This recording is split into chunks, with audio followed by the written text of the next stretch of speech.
So today we've come to the boot room, and this is Carl who runs the boot room. Carl, tell us a little bit about the boot room then. Well, the boot room was a community project that I set up in 2019. Obviously coming with the idea where I wanted to help as many families to be able to participate in sport that I could possibly do. So the idea came about, let's get boots, recycle them, and then obviously donate them back into the community. So obviously in the last 2 years, we've set up boot rooms, numerous boot rooms across of the UK, lots of drop-off locations, and obviously then we've ended up with this fantastic boot room here in Britain Ferry, which this is our only community boot room at the minute.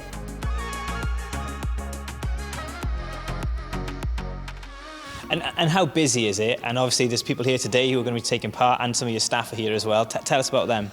Yeah, we do get busy sessions. Obviously with COVID, a lot slowed down, but we were still in the position where people needed boots. So, you know, we set it up where people could come, non-contact. Then obviously when we could possibly get public in, we were doing appointments, and the appointments was basically one after each other. It was just constant people coming in, people dropping off. You know, it's great for us, and this is why it's great to have these people that we can support them.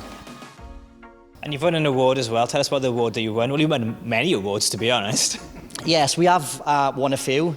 Back in January then, we won for the amount of charity work that I've done in the 12 years. We were nominated for the Pride of Britain Award, which obviously we come top of Wales. And then obviously in between that then, I was nominated by our lovely Alison there for the Golden Boot Award, which was obviously the one show. The way I look at it is, it's nice to get recognition for what you do, but it's also, we use it as a platform where we can spread it and it doesn't cost us nothing. I think it's fantastic what they're doing. I remember as a kid playing myself, sometimes, you know, you don't realise the cost that goes into buying boots and letting kids play, especially if you've got 2, 3, 4, you know, kids playing of that age group.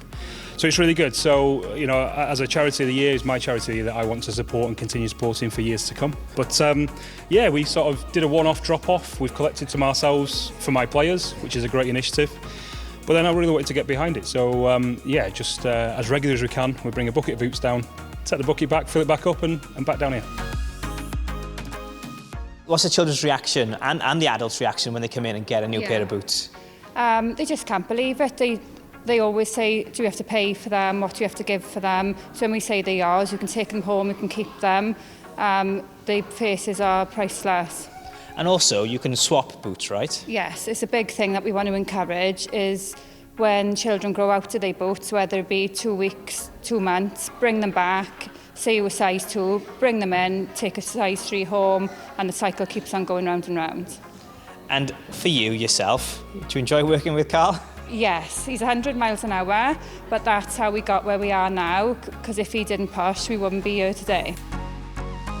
Carl got the idea from a player that he was coaching that they needed boots, so he put an appeal out for boots, and here we are hundreds and hundreds and hundreds of boots later. It's amazing seeing the children, giving them the donations. So Riley, these are the shoes you're hoping to take away with you today. What do you like about these? I really like them because these have like masterpiece stuff. There you go. And how cool is it that you're going to leave here today with a new pair of shoes? Very cool. We're here today to find out more about the boot room and walk around and have a look at what you do, but we're also here to tell you some news which you don't know about. So you've won the West Wales Award already from the FAW, but you are the national winners of the best footballing story.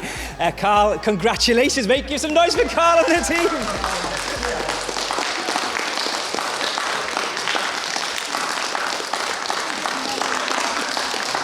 Oh my God.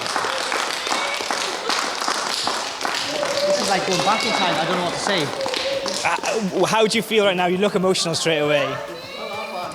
Emotional, speechless, and at the end of the day, it's not about me. It's about having a great team behind me. You know, and I couldn't do that without them.